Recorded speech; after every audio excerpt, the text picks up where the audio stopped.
আজ থেকে অনেক বছর আগে মহালয়ার পুণ্য লগ্নে মায়ের আবির্ভাব তিথি। ওই দিন মা প্রথম দর্শন দিয়েছিলেন। মায়ের পুজোর জন্য বাজার করতে যান মায়ের একজন পুরোহিত।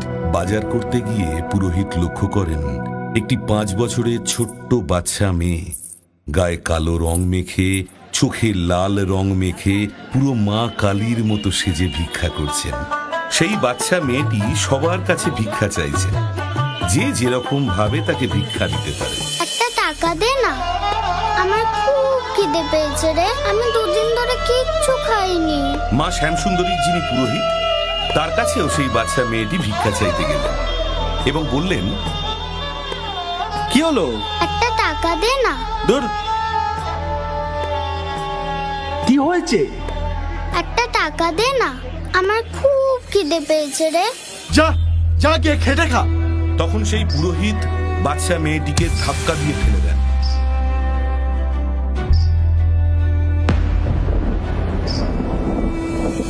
বাচ্চা মেয়েটি উঠে দাঁড়িয়ে বলেন, আরে বাপু, যদি কাজই পেতাম তাহলে কি আর তোর কাছে ভিক্ষা চাইতে আসতাম?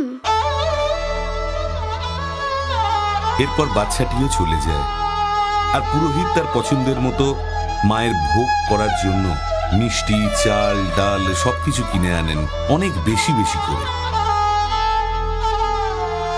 সেই দিন মায়ের অন্নভোগের ব্যবস্থা করা হয় এবং প্রচুর ভক্তের সমাগম হয়। পুজো চলতে চলতে হঠাৎ পুরোহিত লক্ষ্য করেন যে মহাদেব আছে, অথচ মা নেই। মহাদেব যেন মৃত মানুষের মতো শুয়ে আছে। দুপা পিছিয়ে কেউ আছে? সেই মুহূর্তে একটি পা যেন মহাদেবের বুকে ধপ করে পড়ল। তার গা ভয় শিউরে ওঠে।